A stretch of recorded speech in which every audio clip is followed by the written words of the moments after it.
सो int stars, अगर आपने दिए अभी अभी ग्रुप वन के एग्जाम्स, ठीक है, और आपके मन में चल रहा है डाउट सर कि अभी हम अपनी ग्रुप टू की क्लासेस शुरू करें या रिजल्ट्स का वेट करें, तो इस सवाल का समाधान आपको इस वीडियो में मिल जाएगा, ठीक है। बट मेक श्योर वीडियो पे आप अपनी अटेंडेंस जरूर लगा दें, वीडियो को लाइक करके, ताकि इससे बाकी इंटर स्टूडेंट्स का भी भला हो सके।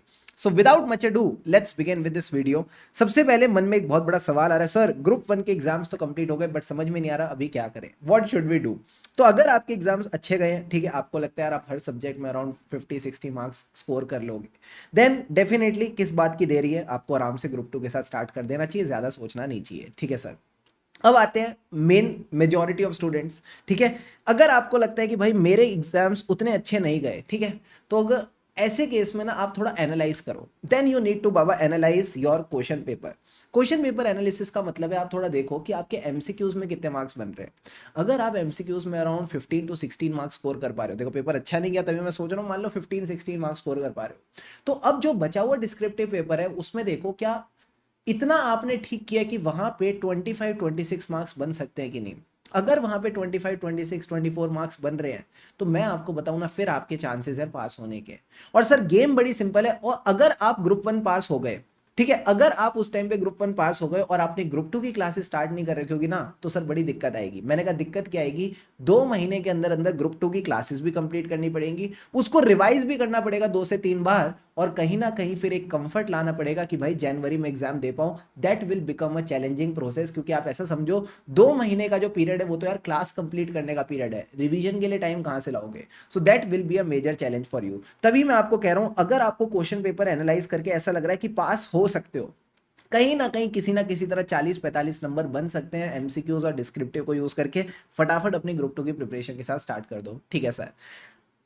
And if you are doubtful कि सर इतना मामला गड़बड़ हो गया कि लग रहा है अब तो पास होंगे ही नहीं, तो भैया किस बात की देरी है, फटाफट अपने ग्रुप वन की रिवीजन स्टार्ट करो। एंड ग्रुप वन की रिवीजन के साथ if you feel you are getting time, तो आप साथ साथ ग्रुप टू की क्लासेस देखना भी स्टार्ट कर सकते हो और उसको भी साथ साथ कंप्लीट कर सकते हो। So now that is completely up to you, अगर आप ग्रुप वन ग्रुप टू साथ में मैनेज कर सकते हो तो दोनों को करो। बट अगर आपको लगता है नहीं सर मैं फुल फोकस ग्रुप वन को देना चाहता हूं, जनवरी में क्लियर करना चाहता हूं, और ग्रुप टू में मई में निकाल लूंगा, तो भी कोई दिक्कत की बात नहीं है, उसमें भी कोई टेंशन नहीं है। क्या ये बात समझ में आ रही है सर। अब सर इस कैटेगरी के लिए एक और ऑप्शन है। अगर आप इस कैटेगरी में फॉल करते हो कि आपको लग रहा है सर मैं तो रिजल्ट के लिए वेट करना ही चाहता हूं, कोई दिक्कत की बात नहीं है। फिर अपने माइंड में एक चीज क्लियर रखना कि आपने जैन नहीं देना, फिर देना May 26। Then in that case you need to give May 26, because then only you will be able to do justice with the subject. आप ऐसा सोचो, कॉस्टिंग भी एक 100 मार्क्स का पेपर है, ऑडिट भी एक 100 मार्क्स का पेपर है, साथ ही साथ FMSM भी एक 100 मार्क्स का पेपर है।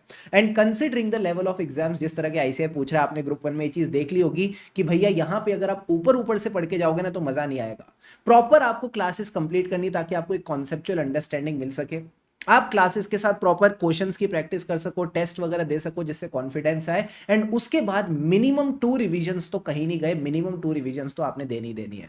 तो लास्ट में मैं एक बार समराइज कर रहा हूं, अब आप अपने हिसाब से डिसाइड कर सकते हो। I have given you the full thing for you, because see point क्या है ना, कभी भी पढ़ाई को ना फोर्स करके नहीं पढ़ा जाता, कभी भी पढ़ाई को स्ट्रेस में नहीं पढ़ा जाता। पढ़ाई करने के लिए एक कूल एंड काम माइंड बहुत जरूरी है।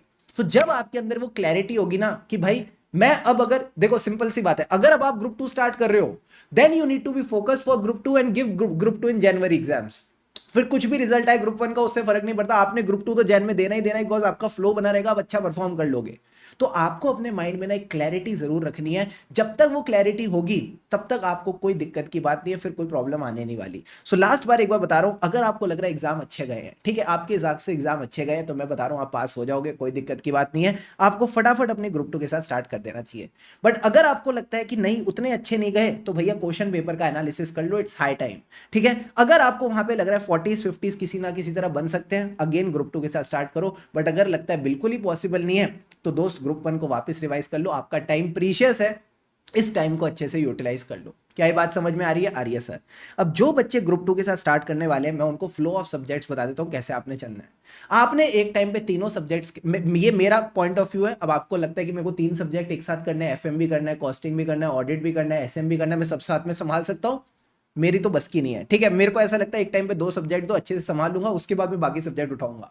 तो मैं तो बोलूंगा फटाफट एक प्रैक्टिकल सब्जेक्ट ले लो, कॉस्टिंग, उसके आप 2 से 3 क्लासेस पर डे करो, ठीक है। Every day you should do 2 to 3 classes of costing, ठीक है सर।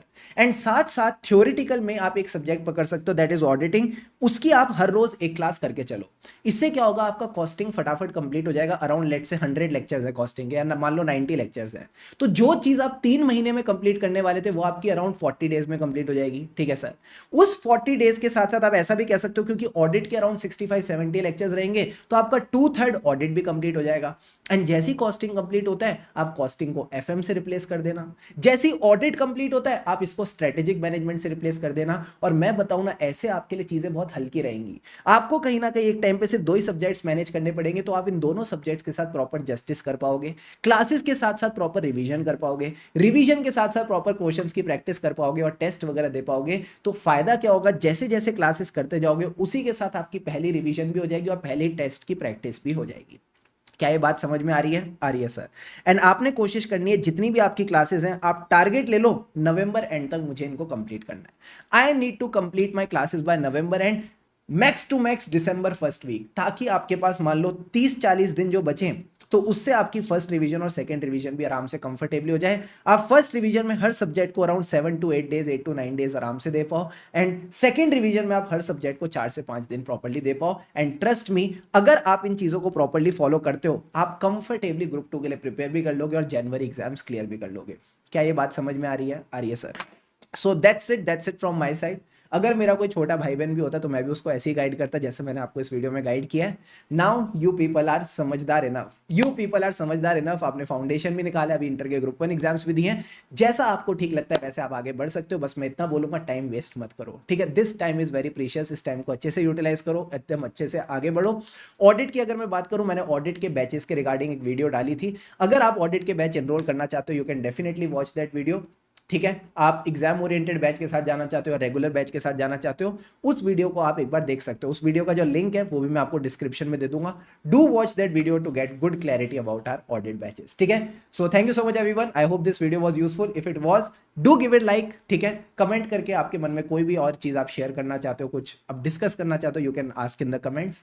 एंड यस, यूं ही खुशी खुशी मन लगाकर पढ़ते रहो, खुशी से पढ़ेंगे तभी आगे बढ़ेंगे। Keep going inter stars.